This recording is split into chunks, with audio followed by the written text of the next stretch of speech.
Hello and welcome to the Sewing Report. It's Jen. I apologize for the technical issues. You have no idea the last couple days what they've been like because it's been insane. If you can't tell, I've been tweaking the live setup and some things just didn't go well today, so I figured I had to do this now or never. So here we are. Welcome. We are going to be talking about some of the latest offerings with sewing machines. And also let me know, like, this setup is really new and I'm still trying to work out the kinks. I was really trying to get a multi-camera setup and this just was literally not working out. So I'm just like, we're here. I was trying to make it work. Let me know how the audio is though, because that's been kind of problematic. The camera stuff has been problematic. Everything's been problematic. But we're here. Welcome. Thank you so much for joining me. I was hoping to get started a little earlier, but things are just not going as planned today. But thank you all for being here. Yeah, I'm trying. So I'm using this lavalier mic. I normally use it to shoot my regular videos. And if you can't tell, I've switched over recently to the Mac ecosystem. So that's just causing me all sorts of headaches. I have spent 2 days trying to figure this out, and it's just not.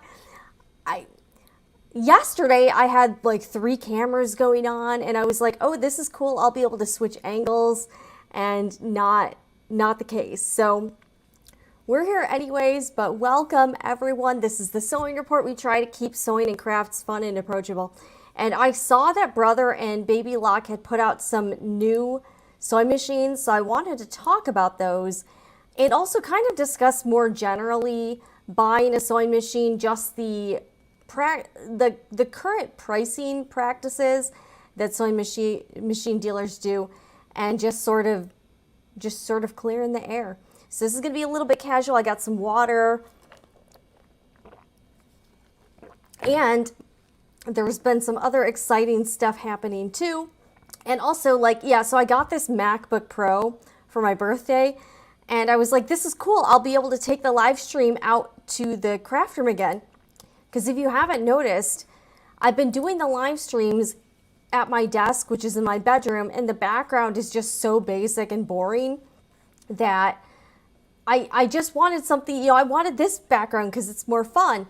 So I got a laptop, so one, I could edit outside the house or even go into other areas of the house. And the other thing I wanted to do was be able to, and I was all excited because I was like, oh, I can use my iPad as a monitor. That was not working today, so I tried to get that set up, and that was just not going well.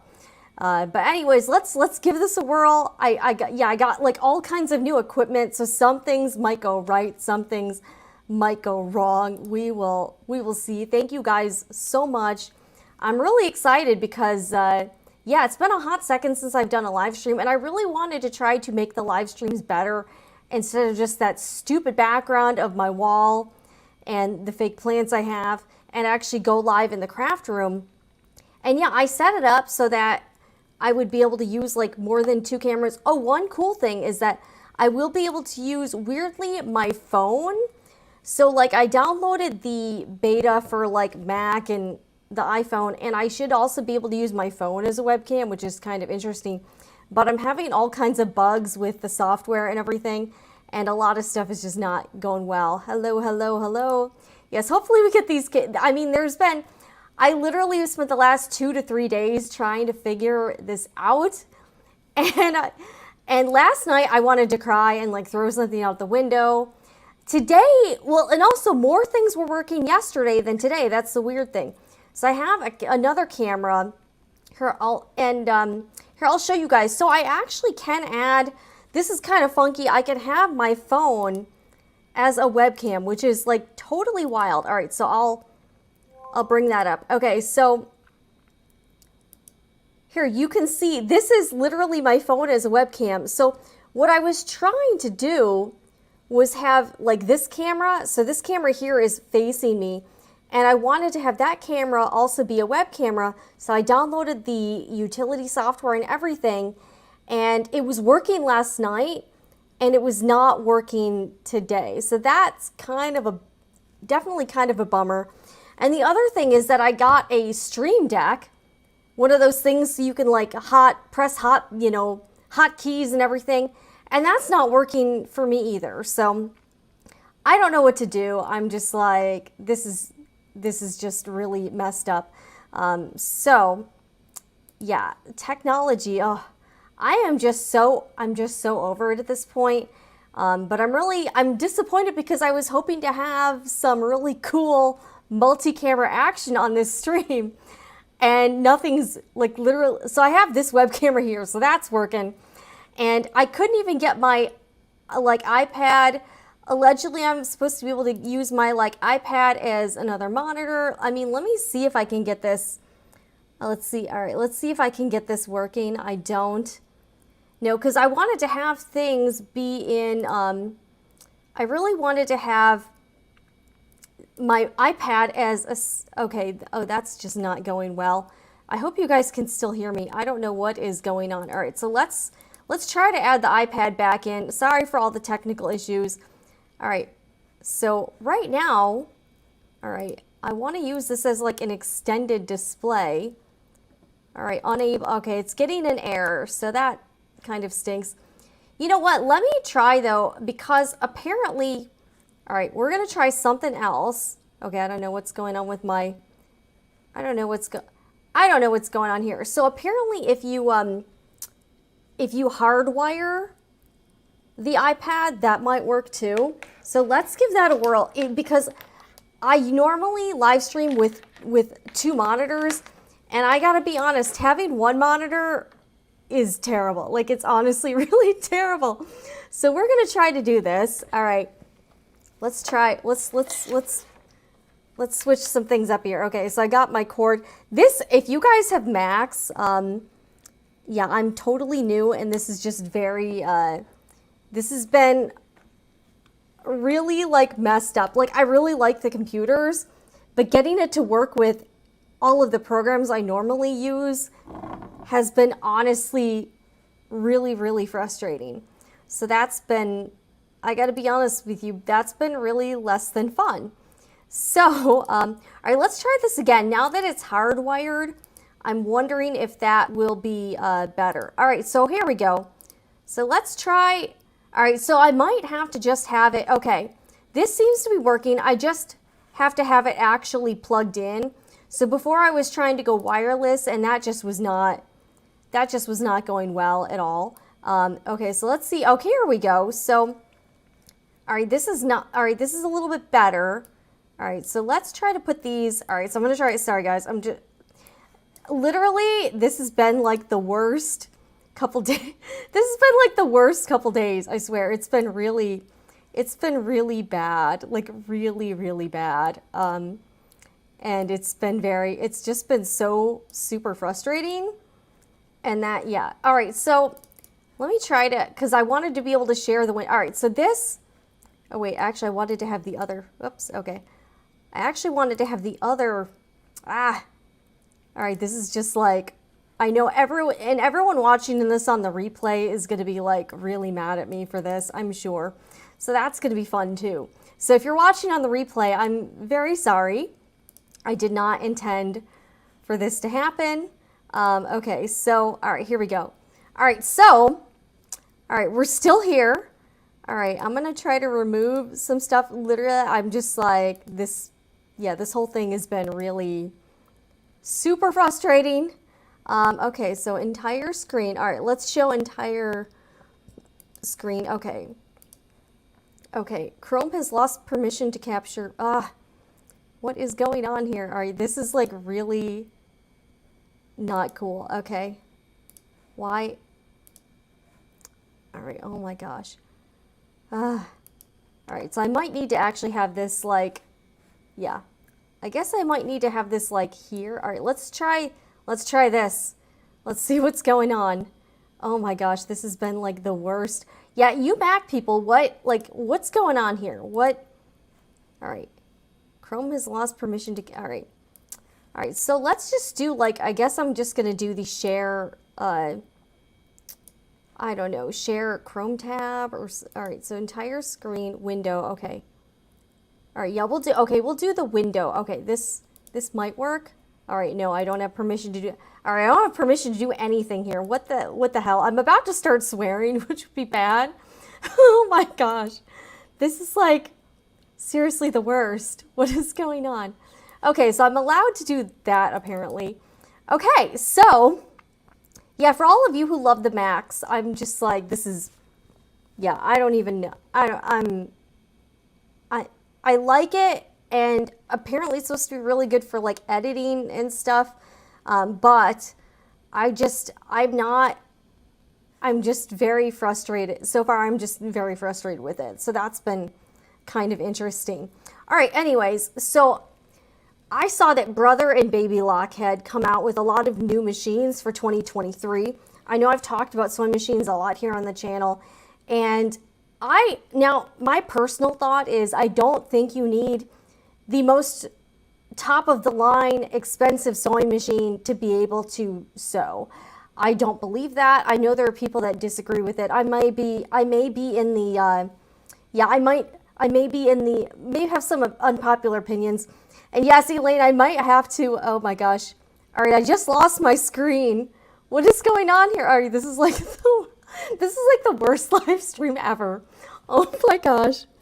Worst live stream ever, I swear. Yeah, I need to unlock some permissions with Google Chrome. I think hates me. I think Mac hates me. I think Apple hates me. I think that OBS, Stream Deck, and StreamYard, the software I'm using currently, all hate me too. So, yeah. All right, so let's try to, all right, so now I've got the sewing, all right, so now I actually have the sewing machines up. Okay, so let's go over the Brother sewing machines for 2023. Now, a couple things I noticed right off the bat. They have some sewing machines for several different, I would say, tiers of categories. So they do have some like over-the-top expensive machines, and then they also have some more budget-friendly machines. So this is like I guess the creme de la creme. This is the Luminaire 3 Innovis XP3. Now this machine has like everything you could ever even imagine in a sewing machine. And I noticed that the Brother line, they do have some new kind of features that they're bringing to several machines. So this one, and here's the thing, I could not find prices for most of these machines. I have no idea how much these cost. This one here, the Luminaire 3 Innovis XP3, I have no idea, but I'm going to guess this is around $10,000 or more. So this is definitely not your budget machine. This is for someone, I guess, if you have like piles of money to throw around, maybe if you're the Wolf of Wall Street, something like that, then this, or if you're Elon Musk, this machine might be for you. And also, a side note, in my opinion, I think the Brother sewing machine names are, for me, hard to remember. Like, I think Baby Lock, which is the company we're going to be getting to, I think that the Baby Lock names are easier. Like, they'll be called the Solaris or the Elissimo. But I'm sorry, who the hell is going to remember Luminaire 3 and Innovis XP3? Literally no one. Unless maybe you work at the Brother sewing machine dealer. So I've got the Luminaire. That one looks like it's definitely the most expensive. Let's look at some of the features, because you're going to be like, what in the heck? All right, let's see. Or can I click on this? All right, yeah, this computer does not. All right, maybe we can't. Okay, so the Luminaire 3 and Innovis XP3, yes, that is a mouthful, offers a range of advanced features for sewing, quilting, and an embroidery machine. Now, here's the thing. These machines now have Wi-Fi, so that's like the big upgrade with most of them. They have unique built-in designs, stitch functions, the Stitch Vision technology, which I think is like a camera and like some laser lights and stuff. And this, I mean, this looks, as far as the dollar signs go, this looks like crazy expensive. That's what I think. I mean, okay, and also, yeah, I'm not going to play the video because I'm guessing it might have some copyrighted music or something. But yeah, I mean, this thing just looks out of this world. Yeah, and okay, my screen keeps, all right. I'm trying to show some of these comments, guys. All right, yes, I think I might be off. I mean, yeah, I'm probably on the low end. I mean, yeah, I could see this being 15. Although the Brother does tend to be the more budget-friendly one. I know, which is crazy to even think about. So it's got Stitch Vision for embroidery. Some app, okay, here's, all right, now we're getting into the app stuff. So this is where I think the sewing machine manufacturers are like, all right, everybody else has an app. We need an app. So they have something called the My Stitch Monitor mobile app, which can keep, quote unquote, keep track of your embroidery. So you can walk away from your machine and be notified via your mobile device when you need to change threads or if your project has finished stitching. So the other app they're rolling out is called the Artspira mobile app. And this seems to be for embroidery or cutting designs, I guess for the Brother Scan and Cut. And to me, this just eliminates the need for a USB drive, which is what the current crop of embroidery machines and like the Brother Scan and Cut need is just, you know, you just have to like put your designs on the USB drive and then just transfer them over to this machine. Now, is it easier to have a wireless app so you don't have to do that? Sure. Is it worth $5,000 or whatever the price difference is for this machine? I would lean towards no, in my opinion. So that the Artspira mobile app does seem to be coming to quite a few new machines. So I mean, don't get me wrong, that's cool. I think it's a really nice function. Am I gonna be getting in line to buy this? Personally, no. And I did also notice that Brother is also rolling out a few magnetic frames for embroidery machines. I do think that's cool. I want to know, like, there's like no prices on any of these things, so I really don't know, but I'm gonna guess these are nothing I'm showing you in this video today or in this live stream is probably going to be at all affordable. This one does have built-in designs, and it seems like some of these machines are trying to get into this whole, you know, quilting in the hoop type thing. I don't know if that's something I'm into. I don't know. I'm not sure. I'm not sure if I really want to embroider quilt blocks in the hoop. I mean, I think that's a cool feature. It's just, I don't know if that's for me.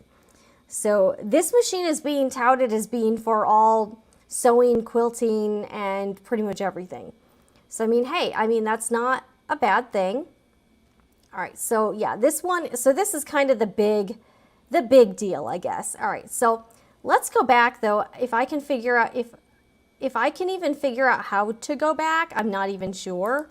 All right, how do I go back? All right, where's the back button on this thing? I'm very confused. All right, oh wait, you know what? Okay, so let me see if I can just do this.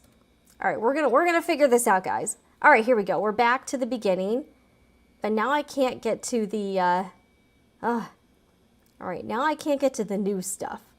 So, all right. This is so frustrating, guys, I swear. All right, and there's no back button here, so that's sort of the weird, oh wait, here we go. Okay, all right, we made it back here. All right, so the next one, this is an embroidery only machine, and this is the Brother Innovis NS1250E. Yeah, that's another name you're really gonna remember. And this one looks like this looks like an upgrade to me from the Brother PE800. To me, it looks like it's like the Brother PE800 plus the Wi-Fi stuff. I don't really notice anything specifically different except for the wireless stuff. And the Brother PE800, I mean, I know the price of that has been kind of all over the place. So, I mean, if you really want the wireless and you want the Artspira mobile app, I mean, go for it. But I don't know, in my opinion, I just don't think it's that big of a deal to stick a USB drive into the machine and bring that from my computer. Not a big deal, especially since I'm going to guess this machine is probably hundreds of dollars more than the Brother PE770 or the PE800. So, I mean, yeah, I don't know. I don't know. To me, I just don't. I mean, none of these machines. All right, there is one that I'm kind of interested in, but and we'll show you. And I've talked about this before. I feel like all of the sewing machine manufacturers, as far as the designs go, I think they should go. I think they should go for a more simple look without the graphics on it. I'm just not a fan of all of the like flowery florals on it, or like some of these Brother machines, they've got like Mickey Mouse designs on them, like this one here. And then let's see, I think, all right, this one doesn't specifically have Disney. A couple of them have Disney stuff. Like this one even has like the Disney logo on it. Look, I have no issue with Disney, but I don't consider myself like a Disney person. So I'm not really looking for Mickey Mouse or the mouse ears or anything or the Disney logo on my sewing machines. I think that's fine and all, but like, I'm just like, what's the point? And even this, the Luminaire 3, like on the surface, you're like, okay, that's a pretty basic design. I also kind of like that the top has that gray color instead of something like pink or whatever. But where they lose me is having like that graphic design on the top. Like, I feel like that's totally unnecessary. I know they're trying to be cute, but it's a sewing machine. I don't really need my sewing machine to have all these designs all over them. I mean, if I want to, I could put stickers on it or something. I'm just not really into the graphics on the machine. I just want like some, maybe some cool colors. I mean, you don't see Apple MacBooks having graphics on them. People just put their own on them. They just have like that little Apple thing on it. And then other than that, you can kind of customize it the way you want, which I think is cool. So I don't know, maybe it's just me. I just wish that the manufacturers would dial it back a little bit on all the designs and just make good functional sewing machines. So I don't know, but that's my 2 cents, maybe a popular opinion. I don't know. Let me see some of the comments here. Let's see here. Yeah, Lady Fair, 5x7 max hoop with Wi-Fi. Why even bring 3 machines with a 5x? Exactly. Like, I'm sure the Luminaire has like a huge embroidery field, but again, that machine is probably over like what, $10,000, something like that. I don't even know, So yeah, I'm just like, I don't buy a sewing machine for the graphical design on the machine itself. I buy them for the features, for the price, what it can do, and how reliable is the machine. I just got the Juki Ddl 8700 and that has like nothing on it. That's a very no frills machine, so yeah. If you are a Disney person, I think that's cool. But the Disney stuff is just personally not why I'm buying the machine.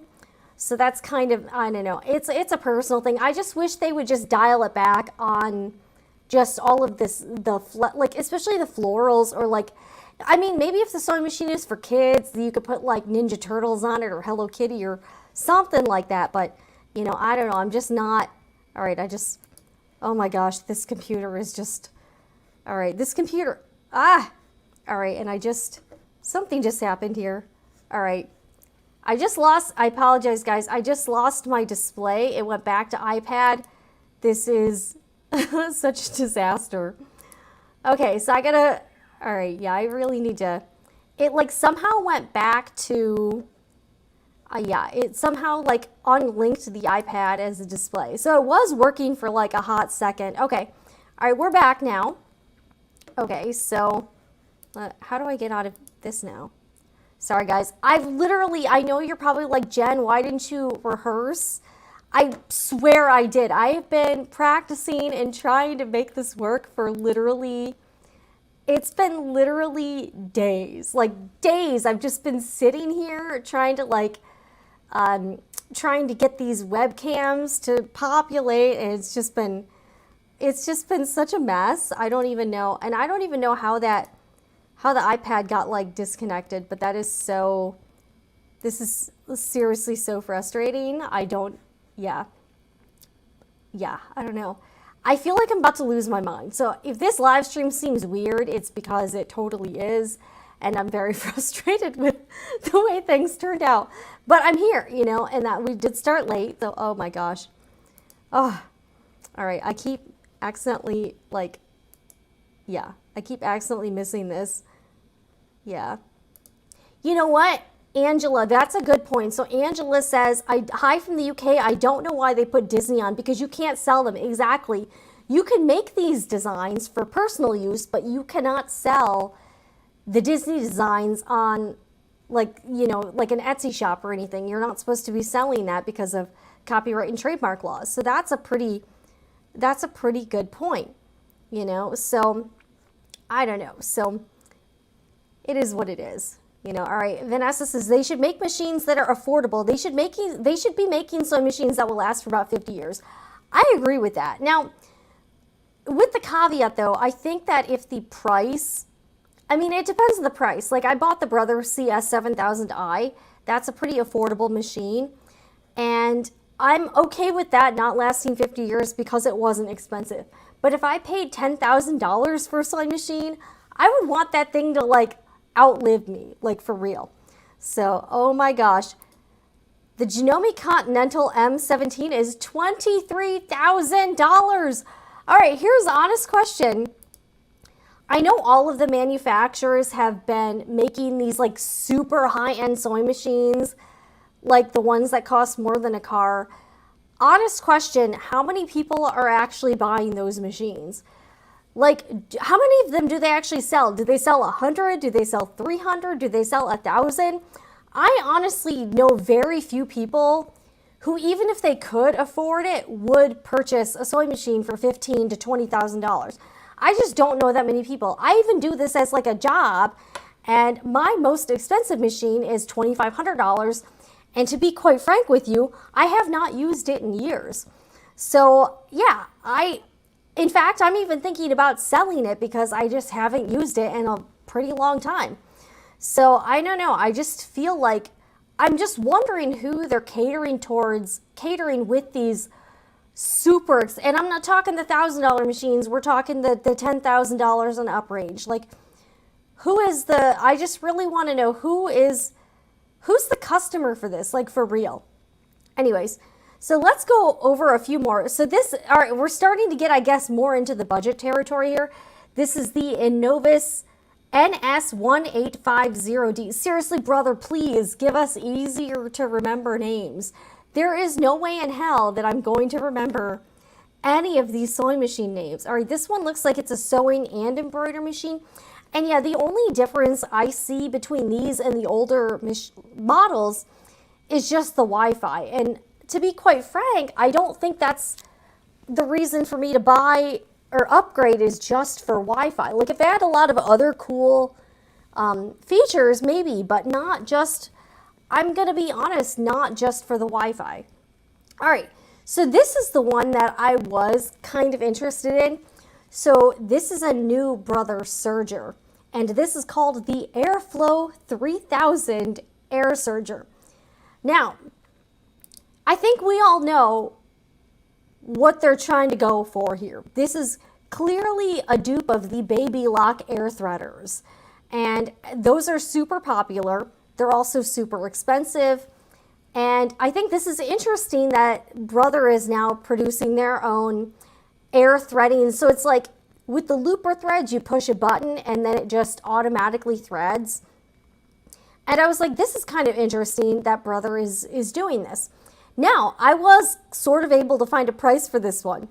Now, guess how much allegedly this is going to cost. I was able to find one sewing machine seller that did actually have a price online for this particular machine.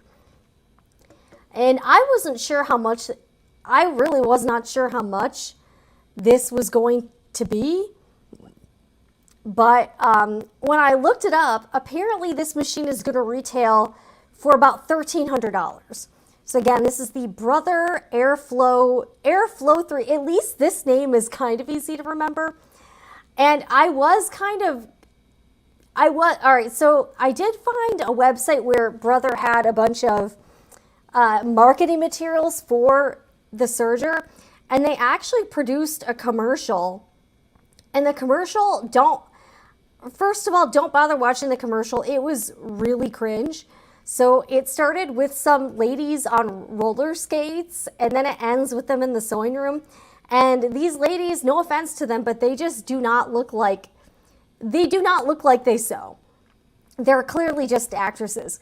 So this one does have some features that I thought were cool. It actually has, if you want to disengage the knife, you don't have to take it off. You just have to switch a lever. I thought that actually was a pretty good feature. And I think the air threading is cool. And the fact that it's it's obviously cheaper than the baby lock, still fairly expensive, but it is technically less expensive than the baby lock. So I did think that was pretty cool, actually. But again, that's the thing. My brother Serger, which is like this Serger, the airflow is like 5 or 6 times the price of my brother's Serger. Would I pay 5 or 6 times as much just to get the air threader and to get this knife deactivation lever? Probably not. I mean, I think this is cool. If I could get this on sale or used, maybe not. Yeah, and you're right. Like, this price for what it is, it's not bad. So if you were looking at the baby lock Sergers, this might be a more economical way to do it. And maybe especially if you can if you wait a year or two, you could probably get these used, or like a floor model or something, or a display model, and maybe go at it like that. But I even have a hard time thinking about spending $1,300 plus on a Serger. So that's what I think. I'm just like, yeah. So those are the Brother machines, and I'm just like, wow. And yeah, so the only new thing I see is the Wi-Fi, like, really, and then this Art Spira app. And I'm just like, okay. And then they've got some accessory kits, and then these magnetic frames and stuff. Totally fine. I do like some of the newer designs. I kind of like the white and gray colorway. I think that's kind of cool for the colors. And oh yeah, we all need the Brother They have a Luminaire 3 luggage set. We all need that. I'm gonna go run out and grab that right now. Sure. So that is the Brother lineup. I don't know what do you guys think? Are you underwhelmed? Are you like overwhelmed? Are they cool? Like, I don't know. I'm just not. I think the Wi-Fi is cool. I just don't know why the Wi-Fi is making these machines cost probably twice as much as the older counterparts. I don't know. So that's my opinion. That's just one gal's opinion here. But yeah, I also want to say, Brother, if anyone from the Brother Corporation is watching, please don't waste your money on making those cheesy ads for the sewing machines. The ad for the Airflow 3000, I finished it and I was like, what did I just watch? And why did they waste so much money producing that ad? It was really just kind of a pointless ad. It really didn't even really go over the features, and all I got out of it was that these chicks in the ad like to roller skate. That's about it. Like, it was like a throwback to I was so confused by the ad. And sorry if I sound a little ranty in this. I'm also just really frustrated by all of the tech problems. And yeah, I'm just like, I don't know. But I don't know, All right. So Angela had a good thought. With the way the economy is going on in the UK, I don't think they will sell too many of their new machines. Wrong time to bring out new expensive machines. That's a good point. And even when you look at stats, like a ridiculous amount of Americans here live paycheck to paycheck and can't even afford a $400 emergency. Are they really going to run out and get a $15,000 sewing machine? I'm going to guess probably not. And I also know that the financing is something that these dealers really push. And if you're new to the channel, I do not promote or endorse financing sewing machines. I'm not against it. It's just not something I'm going to try to kind of market or endorse here. I just don't believe in that type of thing. I personally don't like consumer debt, and I don't even like the idea of financing a car. But if I had the choice between financing a car or financing a sewing machine, I would finance the car first. I mean, I know some of these dealers probably try to make it sound like, oh, it's really cheap by the month. I mean, yeah, maybe you can afford it this month, but what if you lose your job? What if your circumstance changes and you can no longer afford to pay the $200 a month for a sewing machine, even if you get the 0% financing or whatever? Just because you can afford the payments on something doesn't really mean you should be buying it. So, I mean, I know all of the dealers do it and all the manufacturers encourage it.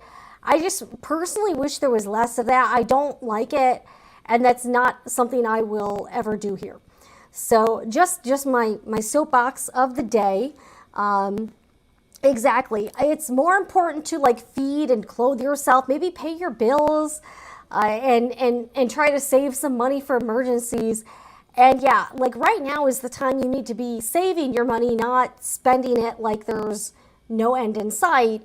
And I don't know, I'm not big on the financing thing.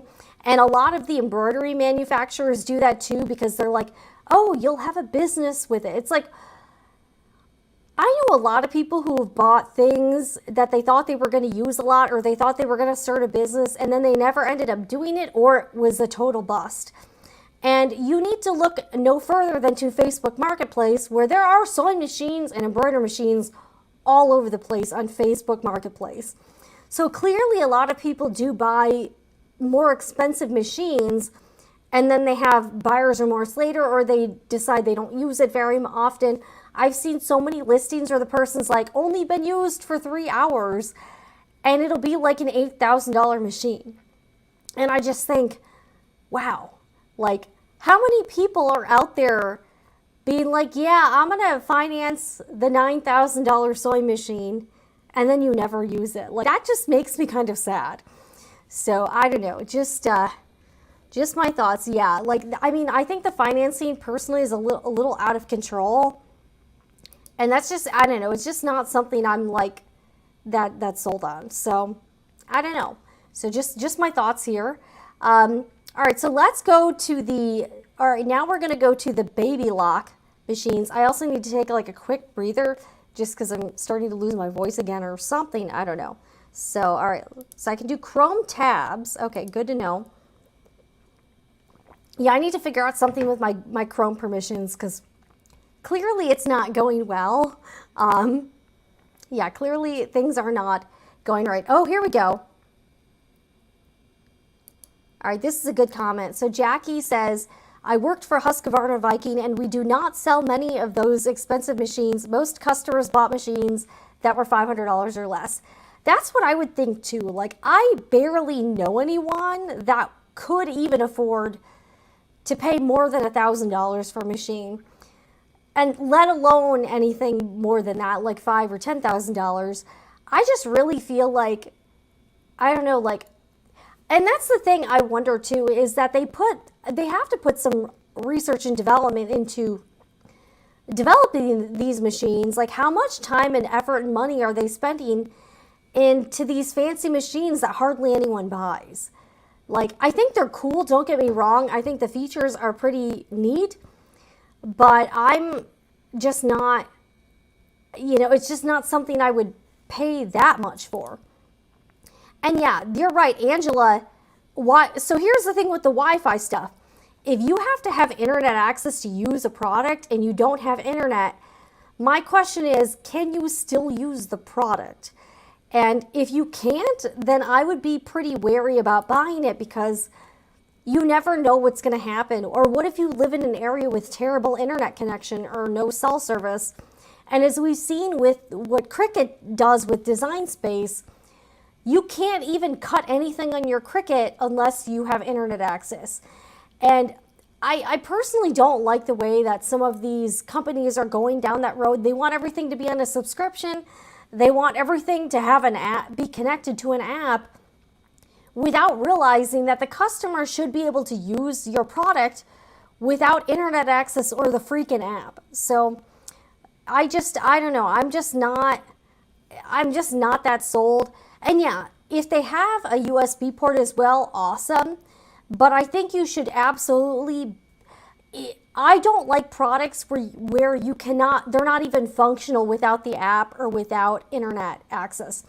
Now, in full disclosure, I do have a toothbrush where you have to have an app. I'm serious. You have to have an app to change the settings, and that is pretty aggravating. I do really like the toothbrush, but it is sort of weird that literally there's only an on-off button on the toothbrush, and if you don't have if you're not hooked up to the app, I'm serious, you can't even like change the like pressure settings or the speed or anything, and that's a little bit annoying. So I don't know. So just I know this is starting to get a little ranty, and my hair is kind of like whatever. But hey, it's Sunday night, we're here, and I've got some water. All right, we will get to the baby lock machines. Oh, we will. Okay, so let's check out the baby lock ones now. So baby lock, and yeah, I'm noticing the same pattern. They're sort of like the old machines, but they just have Wi-Fi and an app. That's like the upgrade, I guess, is the app. So baby locks for machines are called Solaris Vision. Now, credit where credit's due, at least these names are not difficult to grasp. And this is like their mother load machine. I'm going to guess this is like 20K? Baby lock's more expensive than brother, right? And, okay, the future of creativity has arrived with the Solaris Vision. All right. This has built-in IQ Visionary projector, which displays stitches and embroidery designs on your fabric for perfect placement. Built-in designs. This has the IQ Designer and IQ Intuition app to create your own designs by drawing, scanning, or wirelessly transmitting. That sounds like too much machine. I'm going to be honest. This sounds like it's going to be overwhelming for me. So I don't know about this. The next one is called the Bloom. This is an embroidery and a sewing machine. And yeah, like the big difference is like the app. It's basically like Wi-Fi and an app. That's what's new, I guess. And in 2022, that just doesn't seem to be that big of a deal to me. This one is called the Aurora. This is also an embroidery. This one looks like it has a fairly small hoop size. And then the Allegro, this is a quilting and sewing machine. I mean, don't get me wrong, and I like baby lock machines. I did use a really nice one at a sewing workshop. And sewing on it felt like a dream. Like, if I had stupid money to throw around, I would actually buy a slightly nicer baby lock. I don't know how much I would spend on it. Probably not the $20,000 one, but maybe like the $3,000 one. Something like that. So, I mean, I do think these are cool, and I did really enjoy sewing on the baby lock. So, and this one, they have get started kits. So you can get, and I also noticed like when you click on the offer, it'll be like, this is a $5,900 value. I'm like, all right, how much does this sewing machine cost that the bonus kit is valued at $5,900? I mean, you know, we're talking big bucks here. There's no way around it. This is gotta be like insanely expensive. Like, I have no doubt. So, I mean, I do think these are cute. And I also noticed in both the baby lock and the brother marketing materials, they're starting to put guys in them to try to be like, hey, this isn't just for, just for the ladies. So I do give them some credit for trying to diversify the marketing efforts and trying to at least make some sort of attempt at reaching different customers. I think that's cool. So obviously, yeah, the Allegro, this looks fair. I honestly don't know the prices of, the only price I was able to find was for that Airflow 3000 Serger. I have not been able to find prices for any of these other machines, but I feel like it's sort of like when you go to a restaurant, you know when there's no prices on the menu that it's going to be expensive. So just make that assumption already and save yourself the trouble. And yeah, like, yeah, this Vision, Solaris Vision, this does look pretty cool. I'm not gonna lie, I think it looks nice. All right, so let's learn more about the Solaris Vision. All right, okay. All right, so Donna, you say you have some crackling. Okay. I wonder if it's because my hair, or hopefully I'm not, I might be moving around too much. If you guys hear crackling in the audio, let me know. All right. Oh, and we got to read this comment from Dawn. Okay. Dawn, oh, I am familiar with the villages. I live in Florida too. So it says, people readily pay for these machines probably have to do with more years behind them ahead, so why not? Exactly. And here's my thing. If you are retired and you clearly are in a financial position to buy a really nice sewing machine, go ahead and do it. You do only live once. And if you've spent your life saving and trying to prepare for retirement, then I see no issue with you buying whatever you want. I guess my thing is though, like, I do want to dispel I think the misconception that you need one of these machines to be able to sew cool stuff. You really don't. So that's my opinion. All right, so the Solaris. All right, notice how on the price it just has four dollar signs. So you're like, okay, I see where they're going with that. This is a 10 5/8 inch by 16 inch embroidery field. That's mega. Like, that's pretty cool. It's got the IQ Visionary projector, the IQ Intuition monitoring app, and the IQ Designer. And okay, yeah, and you're like, all right, cool. The future of creativity has arrived. All right, that's good to know. So, I mean, I do think this is a cool 1,500 built-in stitches. How many are you? Like, here's what I also want to know. Like, how many people actually are going to use all the stitches? I do think these are pretty machines. I think they're cool. They're just so expensive. I just can't. I would have a hard time justifying buying something like this, especially considering that I drive a 14-year-old car. Yeah, I would probably have to get a new car first and then like win the lottery or rob a bank, and then I might buy this. That's what I would do. I mean, yeah, this does have a ton of features. And again, I think the baby lock machines are really nice and easy. I felt like it was really easy to sew on the machines. Tons of features, really nice touch screen. And I believe they also have magnetic hoops as well for the embroidery machines. It is kind of funny to me that it's 2022 and they're just now getting around to Wi-Fi machines.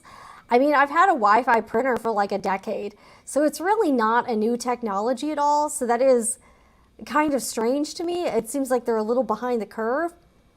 So I don't know.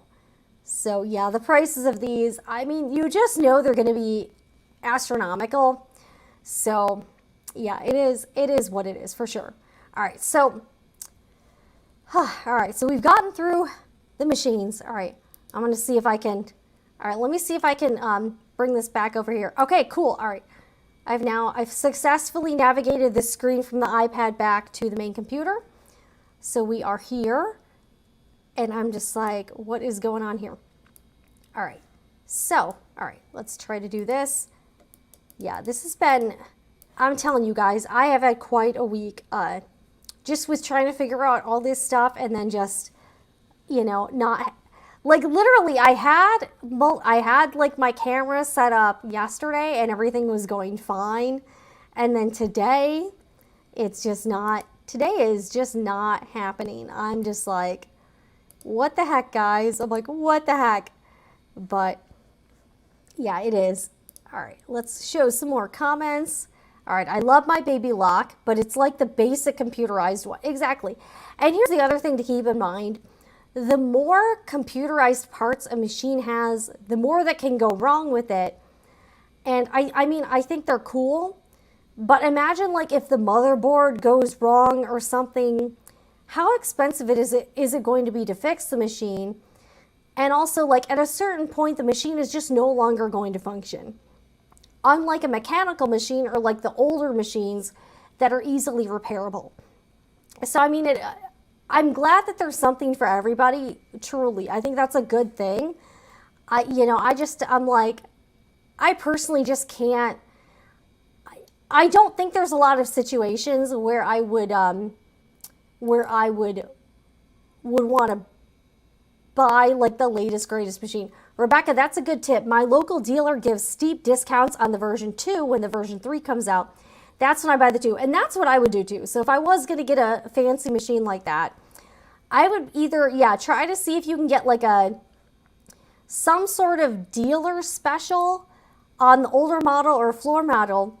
The other thing I would do is I would check Facebook Marketplace or some sort of other online platform and get somebody else's used machine. Obviously, you want to make sure it works, but I saw some great deals on some Baby Locks and some Nice Brothers on Facebook Marketplace, and some of them had barely been used, and it was pretty clear that the person posting them was a sewist because, they had the lingo. They're like, it's been recently serviced, blah, blah, blah. So, I mean, I don't know. I just don't,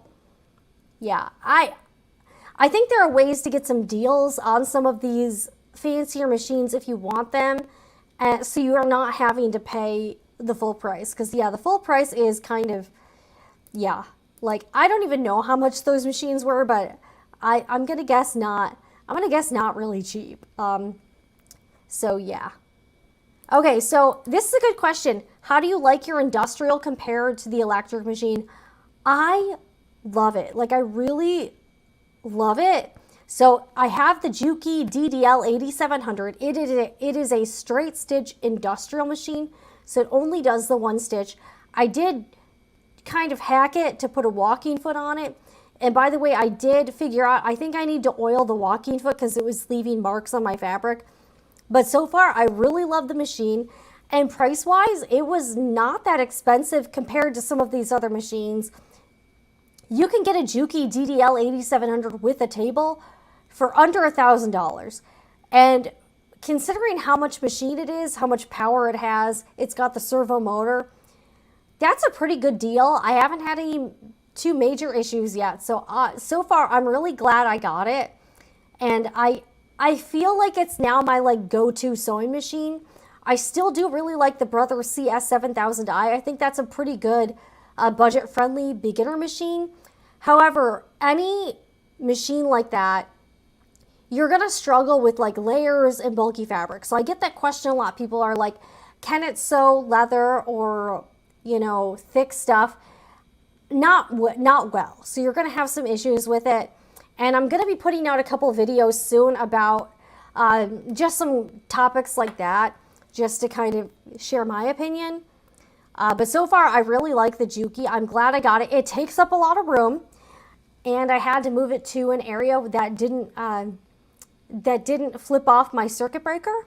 But I've been using it a lot, and I really like the machine. It's very easy to use. And it's not as intimidating as it looks. So I am a fan. All right, I need something to drink real quick.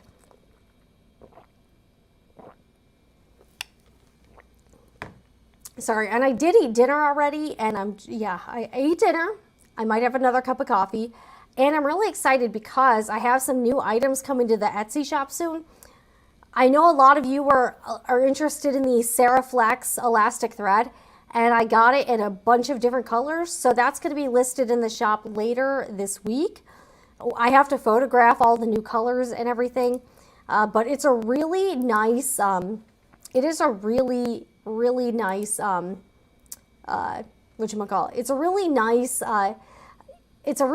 thread. It's good if you're sewing like a straight stitch and you want something that's going to stretch a little bit, and I'm a fan. So I know that's been a really popular item in the shop.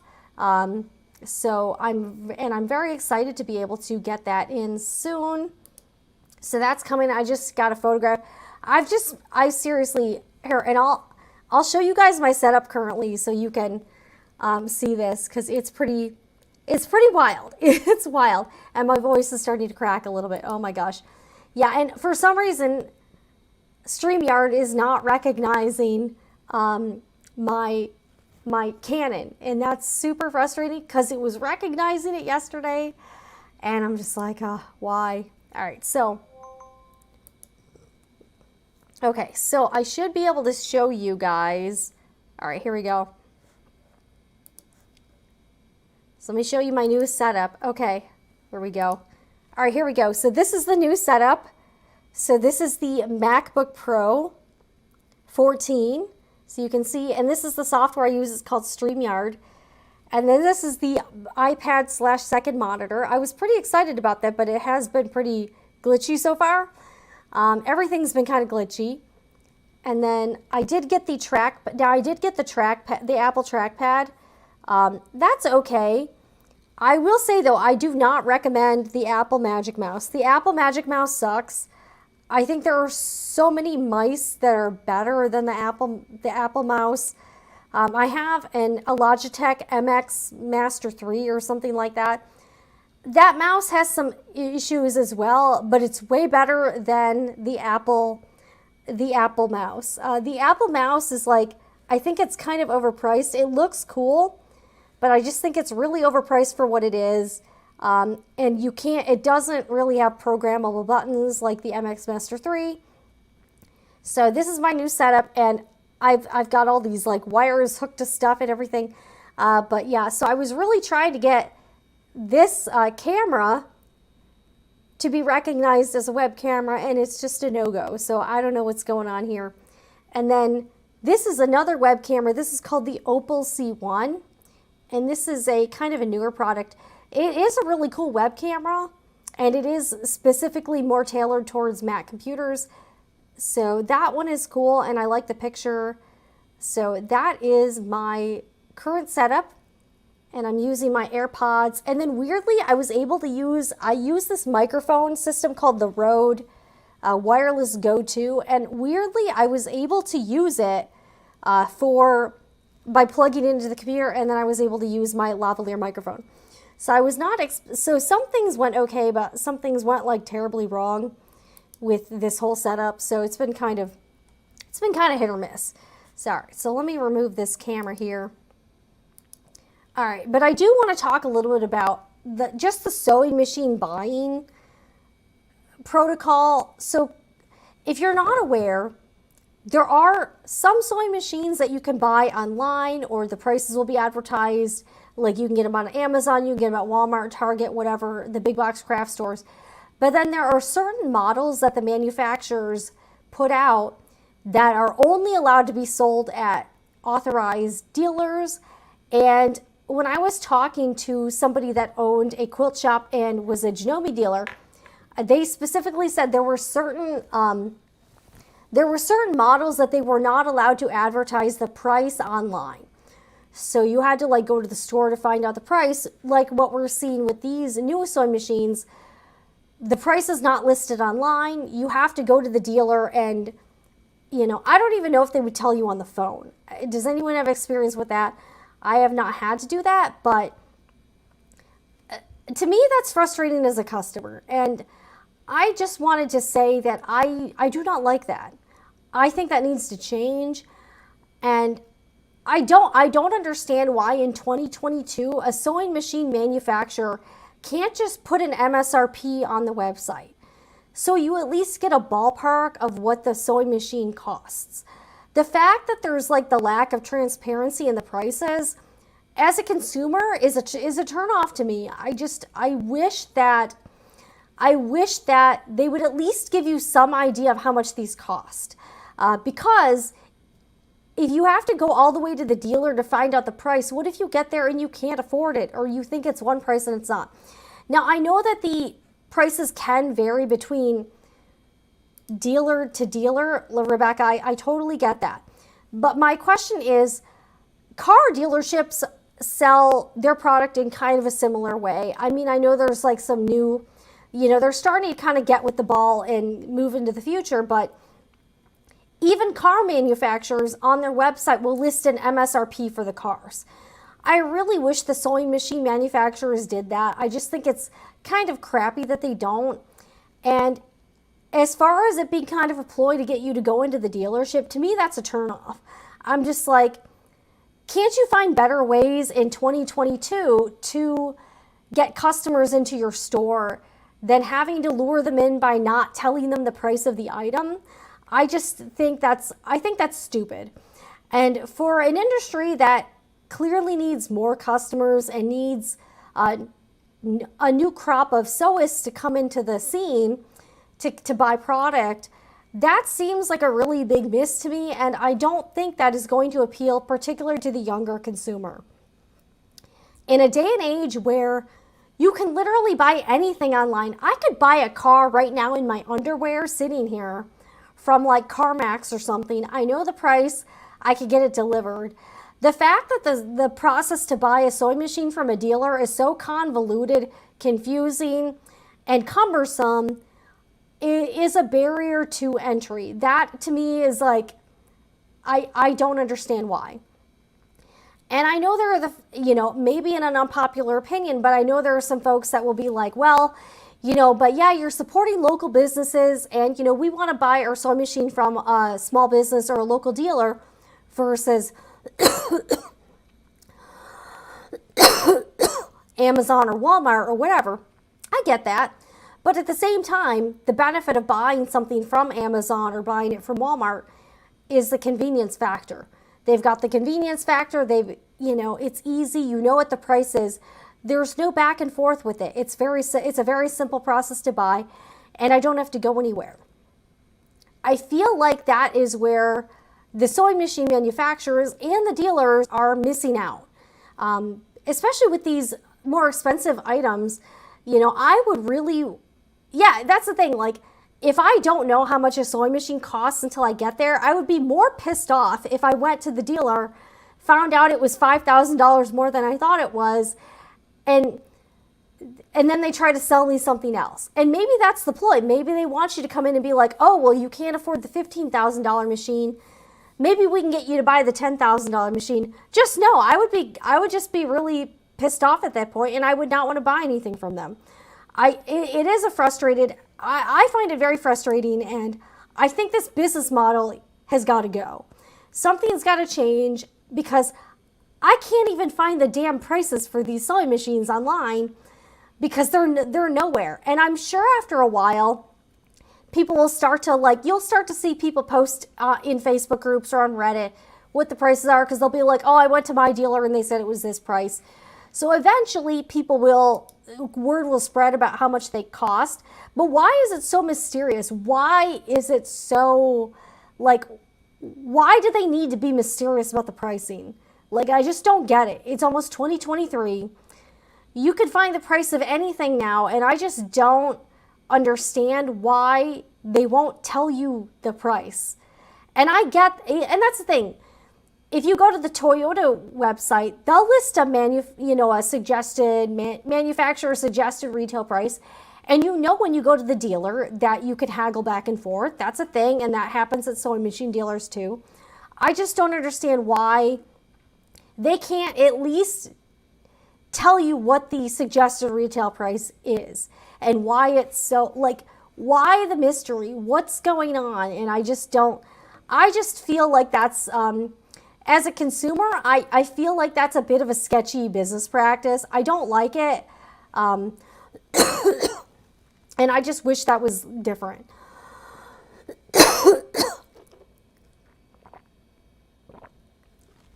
Sorry. My voice is starting to go. Yeah.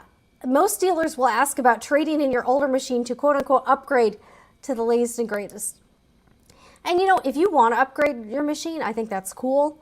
I think if somebody wants to, do that or have the latest model, that's fine. I just don't understand why the dealers can't be more transparent and really upfront. Why can't you advertise the price of a sewing machine on the internet? The internet's not going to go away. That's just so weird to me. And I'm sorry, if if they're trying to like maximize the amount of dollars they can get a customer to spend, wouldn't the time and energy as just as an industry standard, wouldn't that time be better spent trying to maybe get more customers or try to at least communicate the benefits of a higher end sewing machine versus trying to trick people or trying to be like kind of sketchy about it? I don't know. So I'm sure there are really great dealers out there. I'm sure there are some bad ones.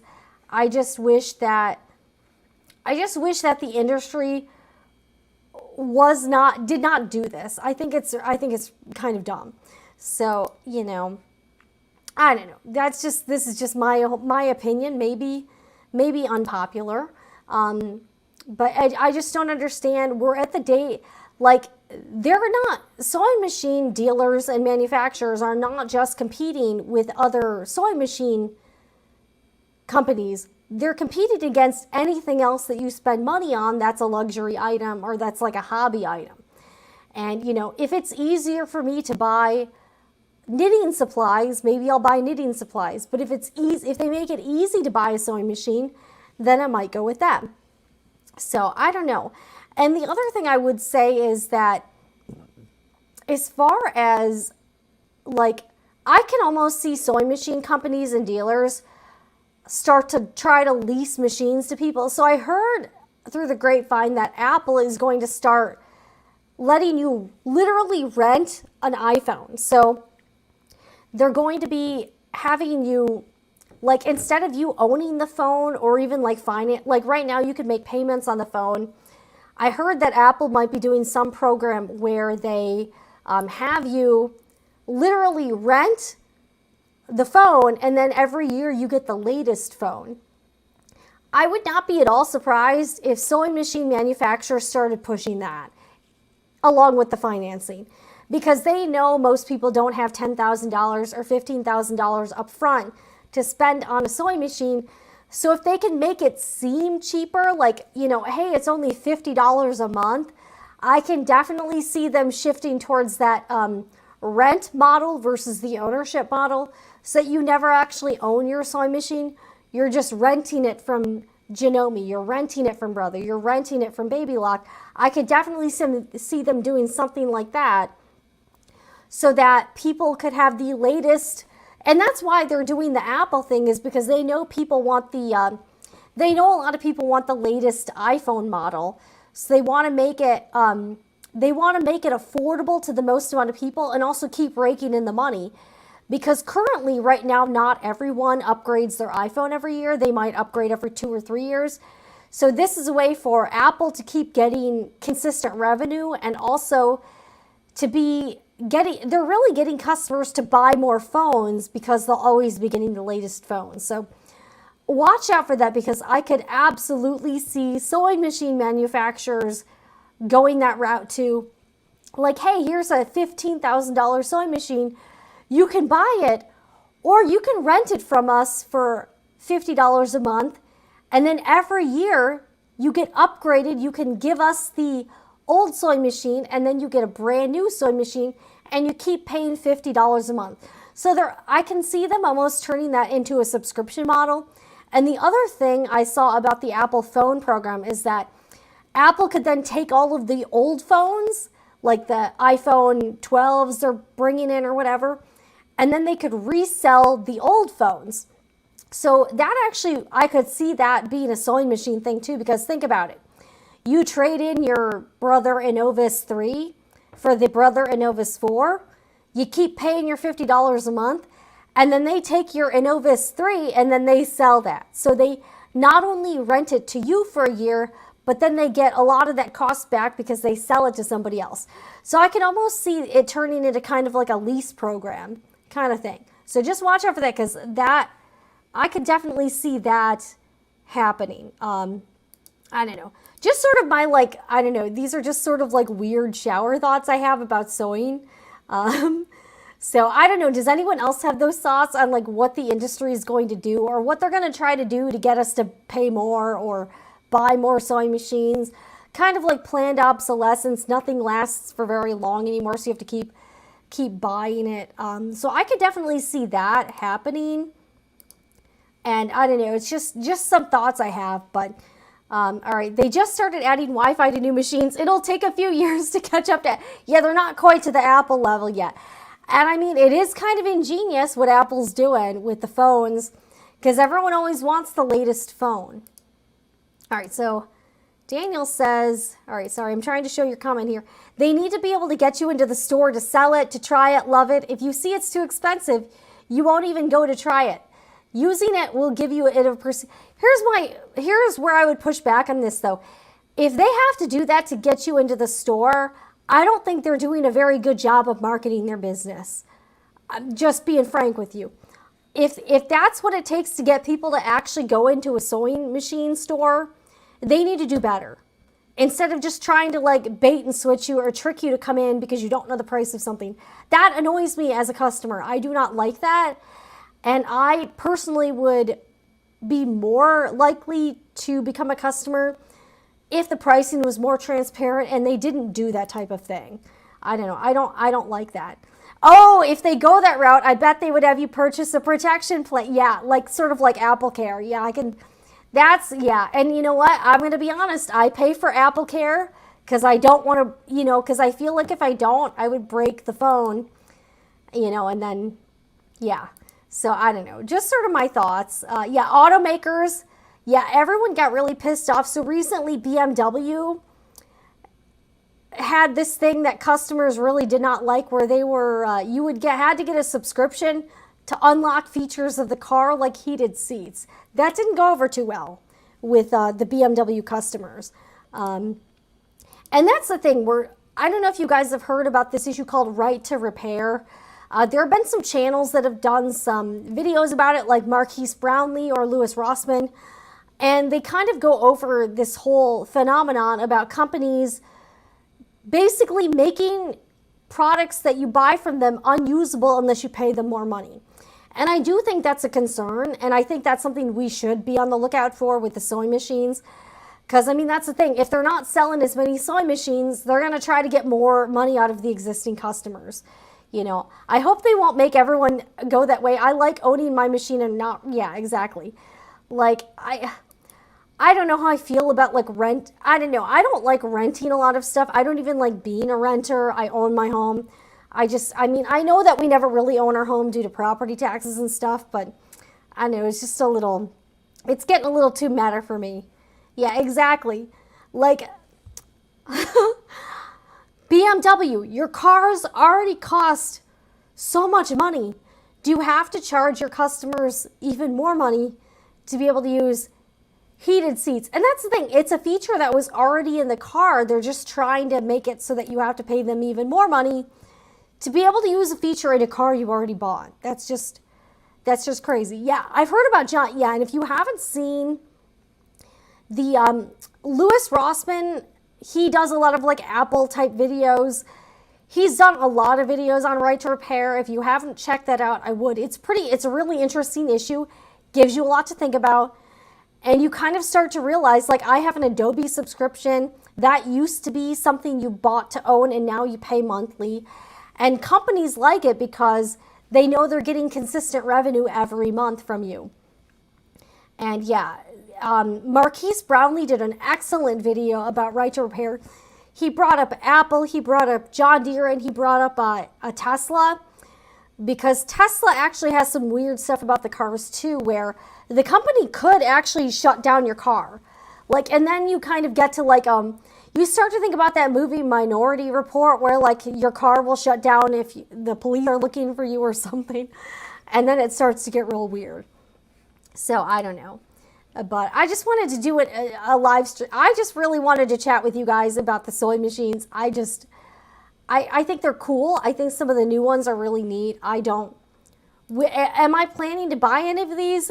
I am not. I'm just going to be completely transparent. I am not buying any of these sewing machines, nor do I plan to. And the only one I would maybe think about is the Airflow 3000. But in that case, I would wait a year or two and then try to get a used one on Facebook Marketplace. So yeah, I did know that you could get a sewing machine. I've seen them. You can buy them on the Home Depot website. I know that for sure. And yeah, I mean, you can get, it's weird. I think Target sells them online too. Walmart sells them online. Amazon has quite a few. Although they also have those like really weird off-brand sewing machines where like you've never heard of the company before. All right, what is your favorite sewing machine, Jessica? I don't have one. I don't have one. I know. Serious. I've used quite a few different brands, and I currently have 8 different sewing machines. I like them for different purposes. I think if you're a serious sewist, I think owning multiple machines ends up being pretty good because you have different sewing machines for different needs. You have the Serger, you've got the embroidery machine. I've got an industrial straight stitch. I've got the Brother CS7000i for like small things. And the only machines I don't really use, I bought a Sailrite machine and I like never use it, which is kind of embarrassing. I have a vintage Singer machine that I haven't used in a while. It does so well. It just like, there's like no bells and whistles on it, so it can be a little, it's not as fun to sew on. And then I do have the Janome 7700. That's my most expensive machine, and I'm going to be real with you, I never use it anymore. In fact, I'm thinking about selling it because I just never use it. And now that I figured out how to do quilting on the Juki, that was really the purpose I got the Janome for, was because it had a very large throat space and I could use it for quilting. But if I can use the Juki for quilting, you know, I don't know if I really need the other machine. So I do think you can buy too much machine or more machine than you really need. I think that's a thing for sure. But, you know, I don't know. All right, I'm gonna get some water. Hold on a second, guys.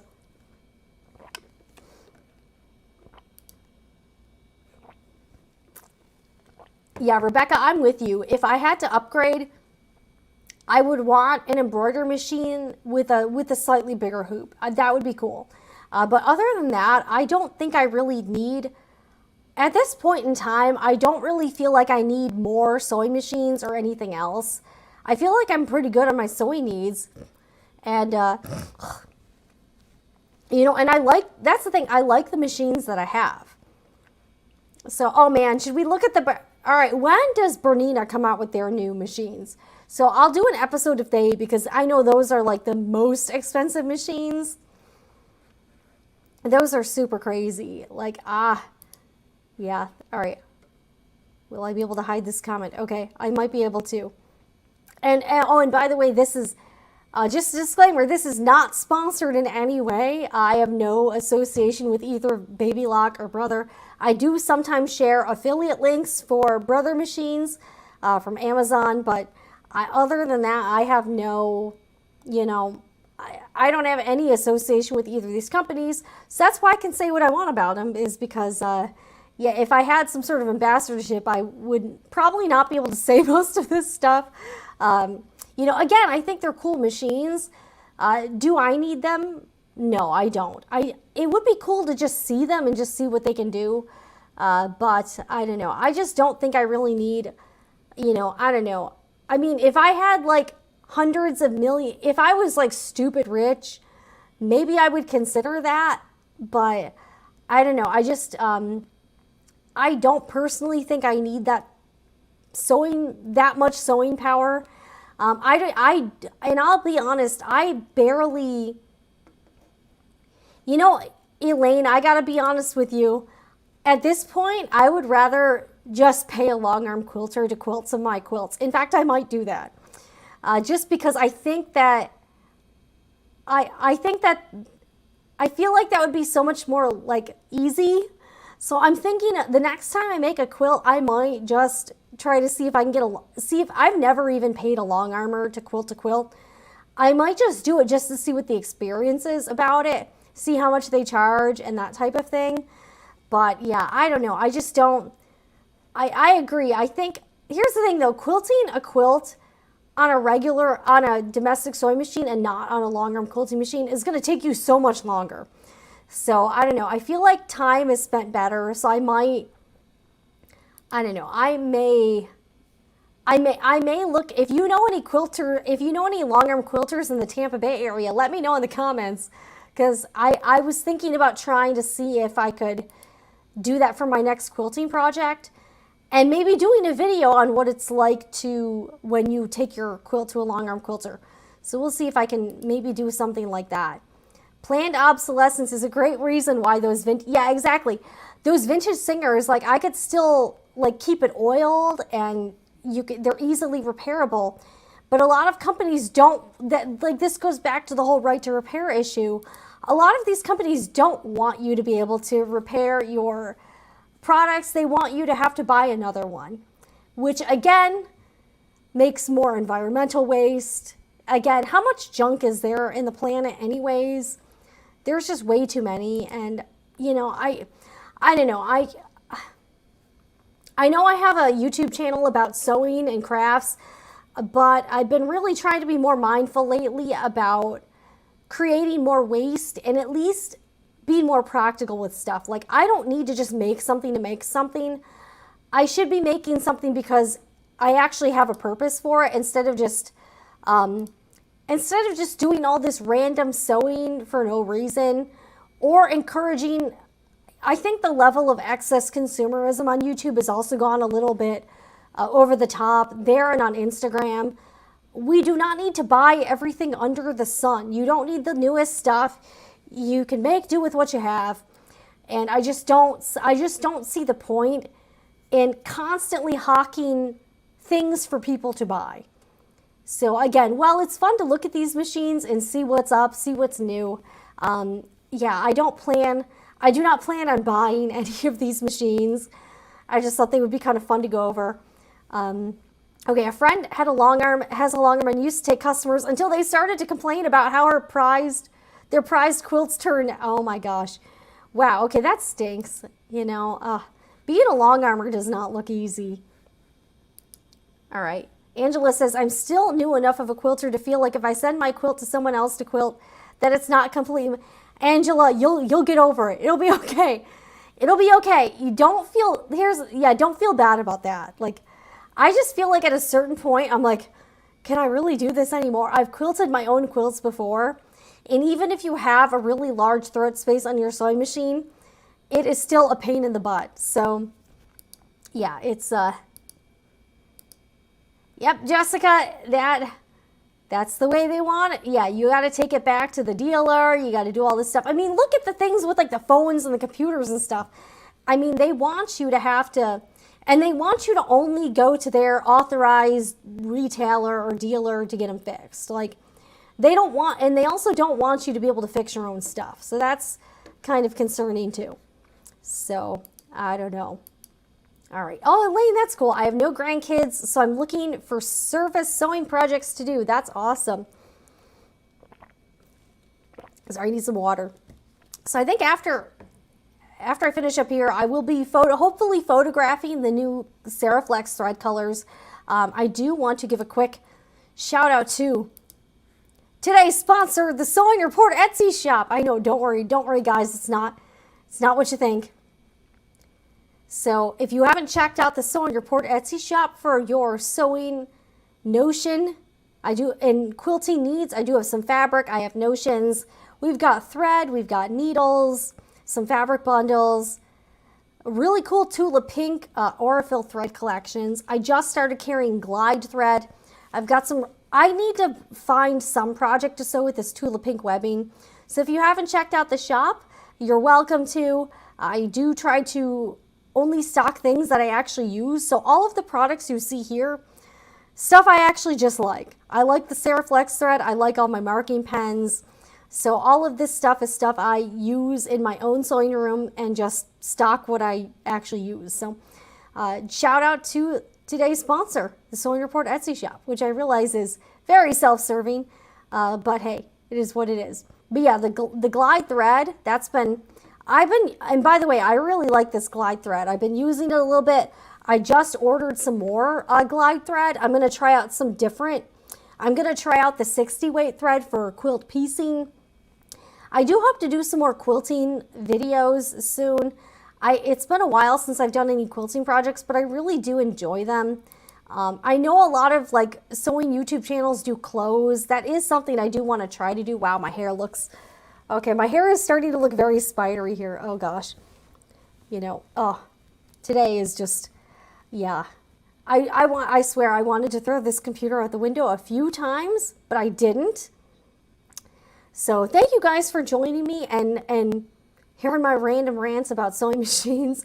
If you're not subscribed yet, you're welcome to. I try to post videos at least weekly, but all sorts of things. I'm also trying to get on, do you remember Mark II? He was the accountant I had on to talk about taxes. I'm going to have him back on, and he's going to talk about Etsy bookkeeping and Etsy taxes. So if you have a small business or you're trying to sell on Etsy or somewhere else, I'm really hoping that he answers some questions. And also, if you have any other guest suggestions or maybe like types of guests you'd like to see, let me know down below in the comments. I don't do interviews all that often, but when I do, I try to make it, I don't just want to interview random people. I really try to find people that has like actual value to you, or somebody that might, you know, help offer some sort of value. So I know a lot of people here are Etsy sellers or considering an Etsy shop, and I also try to do videos or interview people that have, you know, more knowledge than I did, like Eric Campbell, who talked all about embroidery digitizing. He was amazing. If you are into embroidery and you haven't seen that live stream yet, check it out. He was absolutely amazing, and he had such good information. But thank you guys so much for hanging out. I don't even know what time it is. I hopefully by next time I can get this multi-camera stream coming up. I swear it worked yesterday, and then today it was just, watch, right after I get off this stream, I bet it's gonna work, and that's gonna be kind of crazy. But I really appreciate everyone tuning in, and I always have fun talking to you. And I know you can relate to some of my my issues. I just like to, we try to keep it real here. I try not to take myself too seriously. But thank you so much. And let me see if I can, I think I have some, all right, I think I have some videos and stuff. All right, anyways, I will see you guys again in the next video. And I really appreciate you hanging in live. And if you are watching on the replay, leave me a comment too. But check back in. This channel is all about sewing and crafts. And you're welcome to subscribe, like the video if you enjoyed this episode. And I will see you guys again in the next one.